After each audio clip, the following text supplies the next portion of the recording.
ఆదివారము పంచమి గ్లాసుడు కుంకుమ నీళ్లతో ఇలా చేస్తే 24 గంటల్లో మీ దశ తిరిగిపోతుంది. మీకు ఉన్న నరదృష్టి, మీపై ఉన్న ఏడుపులు అన్నీ కూడా తొలగిపోతాయి. అంతేకాదు మీరు జీవితంలో ఎదగడానికి ఉన్న అడ్డంకులు కూడా తొలగిపోతాయి. కుంకుమ నీళ్లకు అంతటి విశిష్టత ఉంది. అందులోనూ కుంకుమ నీళ్లతో ఆదివారం ఈ పరిహారం చేస్తే చాలా ప్రయోజనాలు కలుగుతాయి. మీ జీవితంలో ఉన్న సమస్యలు దాదాపు తొలగిపోతాయి. మనమందరం జీవితంలో ఎదుర్కొనే సమస్య ఆర్థిక సమస్య. కొందరికి డబ్బులు లేక ఇబ్బందులు పడుతూ ఉంటారు. మరికొందరు ఎంత డబ్బు ఉన్నా తృప్తిగా జీవించలేరు. కొందరి జీవితాలు ఎలా ఉంటాయి అంటే వారి ఇంట్లో అవసరాలకు మించి వస్తువులు లేకపోయినా సంతోషంగా జీవించగలుగుతారు. మరికొందరి జీవితాలు ఎలా ఉంటాయి అంటే వారి అవసరాలకు మించి డబ్బు, ఆస్తులు, సదుపాయాలు అన్నీ ఉన్నా సంతోషంగా జీవించలేరు.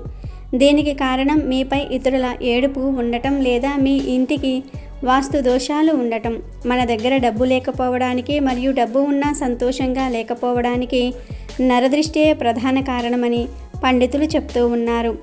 నరదృష్టి అనేది మనిషి యొక్క జీవితాన్ని తారుమారు చేస్తుంది. సుఖంగా జీవించలేరు. తినడానికి ఎన్ని ఉన్నా సంతృప్తిగా తినలేరు.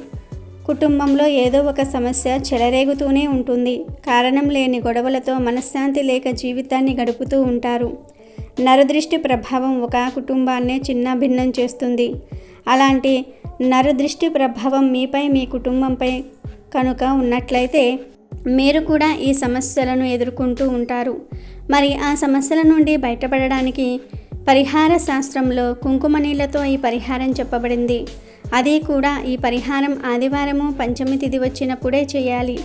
ఇలా ఆదివారము పంచమి తిథి రోజున చేస్తే మీపై ఉన్న చెడు ప్రభావం, మీ ఇంటిపై ఉన్న ఏడుపులు అన్నీ కూడా తొలగిపోతాయి. మరి ఆ పరిహారం ఏమిటో తెలుసుకునే ముందు ఒక కప్ప గర్వంతో విర్రవీగి చివరికి ఎలాంటి స్థితికి చేరుకుందో తెలిపే కథను విందాం. కథలోకి వెళ్లే ముందు మా వీడియో నచ్చితే లైక్ చేసి షేర్ చేయండి. అలాగే మా ఛానల్ని సబ్స్క్రైబ్ చేసుకోండి. ఇక కథలోకి వస్తే, ఒక అడవిలో సింహం రాజుగా ఉండేది. అది నడిచి వస్తూ ఉంటే చిన్న జంతువులన్నీ తలో దిక్కుకు పారిపోయేవి. ఒకవేళ పొరపాటున ఎదురుపడిన వెంటనే అడ్డు తప్పుకొని దానికి దండం పెట్టేవి. ఒక సాయంత్రం ఆ సింహం విహారానికి బయలుదేరింది. అది చూసిన జంతువులన్నీ ఆ దారి నుంచి దూరంగా వెళ్ళిపోయాయి. కొన్నేమో పొదల్లో దాక్కున్నాయి. కానీ ఇదంతా పట్టించుకొని ఒక చిరుకప్ప మాత్రం చెంగున గెంతుతూ దారికి అడ్డంగా తిరుగుతోంది. అది చూసిన ఒక ఎండ్రకాయ, కప్ప మిత్రమా, నీకు అడవికి రాజు అయిన సింహం రావటం కనిపించటం లేదా ఏమిటి? నీ కుప్పిగంతులు ఆపి ఎక్కడైనా దాక్కోలేదంటే ప్రాణాలు దక్కవు అని హితవు పలికింది. దానికి కప్ప, అడవికి రాజైతే నాకేంటి, నేను ఇలాగే గంతులు వేస్తూ ఉంటాను అంటూ చెంగున ఎగరసాగింది. సింహం అక్కడకు రానే వచ్చింది.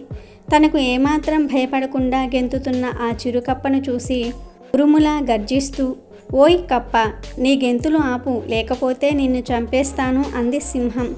ఏంటి, నన్ను నువ్వు చంపుతావా? అది నీ వల్ల కాదు, వెళ్ళు, నీ ప్రతాపం మరో జంతువు మీద చూపించు అంటూ నవ్వింది. అస్సలు భయపడకుండా ఆ చిరుకప్ప సింహం చుట్టూ గెంతసాగింది. సింహం తన పంజా ఆ కప్ప మీదకు విసరగా అది తప్పించుకొని వెనకకు దూకింది.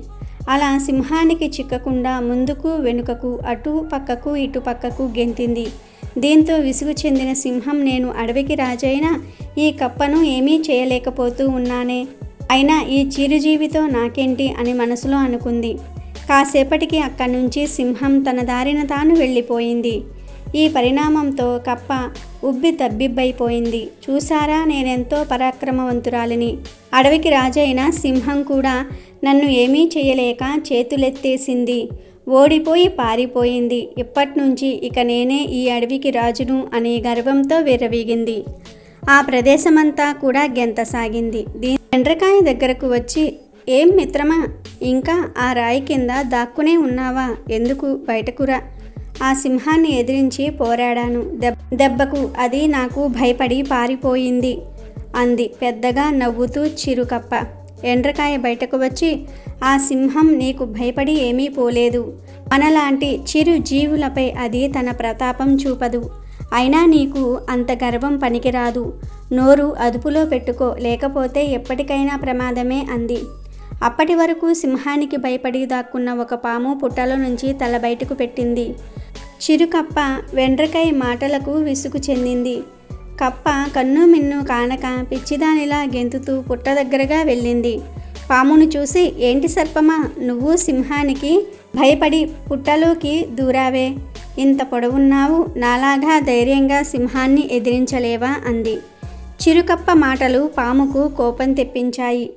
కప్ప, సింహాన్ని ఎదిరించాను అన్న భ్రమలో ఏకంగా నా ముందుకే వచ్చావా? ఇతర జంతువులు ఏవైనా రాజుగా ఉంటానని పోరాడడానికి వస్తే సింహం తన ప్రాణాలైనా వదిలేస్తుందేమో కానీ తన తల వంచనే వంచదు. కేవలం ఆహారం కోసమే కాదు, ఏ జీవినైనా తన రాజ్యాన్ని ఆక్రమించడానికి వచ్చినా చంపేస్తుంది. అడవిని కన్న బిడ్డలా కాపాడుకుంటుంది. అది మనకు రాజు, అందుకే మృగరాజును అడవంతా గౌరవిస్తుంది అని పాము చెప్పింది. కానీ చిరుకప్పకు ఆ మాటలు చెవికక్కలేదు. పైగా నువ్వు నిజంగానే సింహానికి భయపడి పుట్టలోకి దూరావు. నేను చూడు ఎంత ధైర్యంగా ఉన్నానో అంటూ పామును హేళన చేస్తూ గెంతుకుంటూ వెళ్ళసాగింది. దాంతో పాముకు కోపం మరింత ఎక్కువయింది. వెంటనే చిరుకప్పను నోటకరిచి గుటుక్కున మింగేసింది. పుట్టలోకి వెళ్ళిపోయింది. చిరుకప్పకు పట్టిన దుస్థితిని చూసి ఎండ్రకాయ జాలిపడింది. తర్వాత కాసేపటికి అది కూడా తన దారిన తాను వెళ్ళిపోయింది. ఇందులో ఈ కథలో నీతి మనకు ఏమి తెలియజేస్తుంది అంటే, ఎవరైనా అహంకారంతో లేదా గర్వంతో విర్రవీగిన మాట్లాడిన వాళ్ళ ప్రాణాలకు ముప్పు తెచ్చుకునే అవకాశం ఉన్నది అని ఈ కథ ద్వారా మనకు తెలుస్తుంది. ఇక వీడియోలోకి వస్తే, ఆదివారము పంచమి రోజు సాయంత్రం 6 గంటలు దాటిన తర్వాత ఈ పరిహారం చేస్తే మీ దశ తిరిగిపోతుంది, నరదృష్టి నరఘోష వంటివి తొలగిపోతాయని శాస్త్ర పండితులు చెప్తూ ఉన్నారు. అంటే సాయంత్రం పూటనే ఈ పరిహారాలు చేయాలి. ఈ పరిహారానికి ఒక గ్లాస్ తీసుకోండి. ఆ గ్లాసు ఏదైనా సరే పర్వాలేదు, గాజు గ్లాసు తీసుకుని దానిని కడిగి అందులో నీళ్లు పోయండి. ఆ తర్వాత మీ చేతితో కుంకుమను తీసి ఆ గ్లాసులో వేయండి. మీ ఇంటిలో ఎంతమంది ఉంటే అన్నిసార్లు కుంకుమను మీ చేతితో తీసి ఆ గ్లాస్ నీళ్ళల్లో వేయండి. ఇలా వేయటం వల్ల మీ ఇంటిలో వారిపై ఉన్న చెడు ప్రభావం కూడా పోతుంది. ఎవరైనా సరే ఆరోగ్య సమస్యలతో బాధపడుతున్న ఆ సమస్యలు కూడా పోతాయి. ఇక కుంకుమను వేసిన తర్వాత ఆ గ్లాసును ఒక బాత్రూంలో తప్ప అన్ని గదులలో తిప్పుతూ మన ఇంటిలో ఉన్న చెడు అంతా కూడా పోవాలని అనుకోండి. ఇలా అనుకుంటూ అన్ని గదుల్లో తిప్పి ఆ కుంకుమ నీళ్ళ గ్లాసును ఇంటి బయట పడేయండి. మీరు నడిచే దారిలో కాకుండా పక్కకు ఆ నీళ్లను పోసేయండి. ఆ తర్వాత ఆ గ్లాసును డైరెక్ట్గా ఇంట్లోకి తీసుకుని వెళ్లకుండా బయటనే ఆ గ్లాసును శుభ్రంగా కడగండి. అందులో కుంకుమ నీళ్ళు అనేవి ఉండకూడదు. చాలా శుభ్రంగా కడిగి ఆ గ్లాసును బయటనే ఉంచండి. గ్లాసు ఎండిపోయిన తర్వాత ఇంట్లోకి తీసుకుని వెళ్ళండి, లేదా బయట వదిలేసినా పర్వాలేదు. ఈ పరిహారం చేసే ముందు మీరు కాళ్ళు చేతులు కడుక్కోవాలి. వీలైతే స్నానం చేయండి. కానీ మీరు శుభ్రంగా ఉంటే ఈ పరిహారం చేయాలి. అంటే మీరు శుచిగా శుభ్రంగా ఉంటేనే ఈ పరిహారం మీకు పనిచేస్తుంది. కాబట్టి శుచిగా శుభ్రంగా ఉంటేనే ఈ పరిహారం చేయండి. ఆడవారు చేసినా మగవారు చేసినా ఆదివారం పంచమి రోజు సాయంత్రం స్నానం చేసి ఈ పరిహారం మొదలు పెట్టాలి, లేదా కనీసం స్నానం చేయాలి. అలాగే ఈ పరిహారంలో మీరు గుర్తుకు పెట్టుకోవాల్సిన విషయం ఏమిటంటే, గ్లాస్లో కుంకుమ వేసేటప్పుడు ఇంట్లో ఉన్న కుటుంబ సభ్యుల పేర్లను తలుచుకుంటూ వేయండి. ఈ పరిహారం మీరు ఒక్కరే చేసిన ఫలితం మాత్రం మీ కుటుంబంలో ఉన్న వారందరికీ కూడా దక్కుతుంది. ఈ పరిహారం చేయటం వల్ల కుటుంబంలో ఉన్న సమస్యలు తగ్గుతాయి. మీరు ఆర్థిక పరంగా ఎదగడానికి అవకాశాలు వస్తాయి. ఈ పరిహారం చేసిన 24 గంటలకే మీ దశ మారిపోతుందని పరిహార శాస్త్రంలో చెప్పబడింది. మరి మర్చిపోకుండా ఆదివారము పంచమి తిథి రోజు కుంకుమ నీళ్ళతో ఈ పరిహారాన్ని చేసి మీపై ఉన్న ఇంటిపై ఉన్న చెడు ప్రభావం నుండి బయటపడి ఆనందంగా సంతోషంగా జీవించండి. దరిద్రం పోవాలంటే, అదృష్టం పట్టాలంటే ఆదివారం రూపాయి కాయిన్తో ఎలాంటి పరిహారం చేయాలో ఈరోజు మనం ఈ వీడియోలో తెలుసుకుందాం. ఆదివారం రూపాయి కాయిన్ పరిహారం పాటిస్తే తొందరగా అదృష్టం కలిసి వస్తుంది. చాలా సులభమైన ఈ పరిహారం ఇది.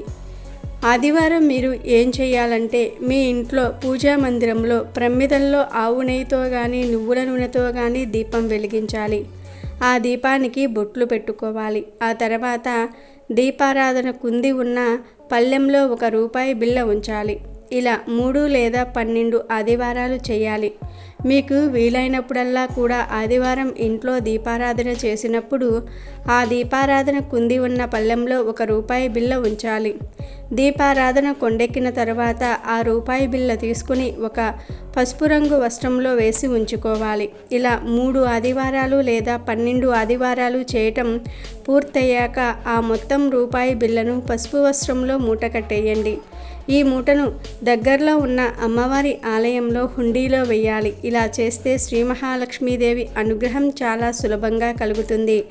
అలాగే ఆర్థిక ఇబ్బందులన్నీ కూడా పోవాలంటే అష్టలక్ష్ముల ఫోటో ఇంట్లో తప్పకుండా పెట్టుకోండి. ప్రతిరోజు పని మీద బయటికి వెళ్ళేటప్పుడు ఆ అష్టదళ ఫోటోకు నమస్కారం చేసుకుని వెళ్తే చాలా మంచిది.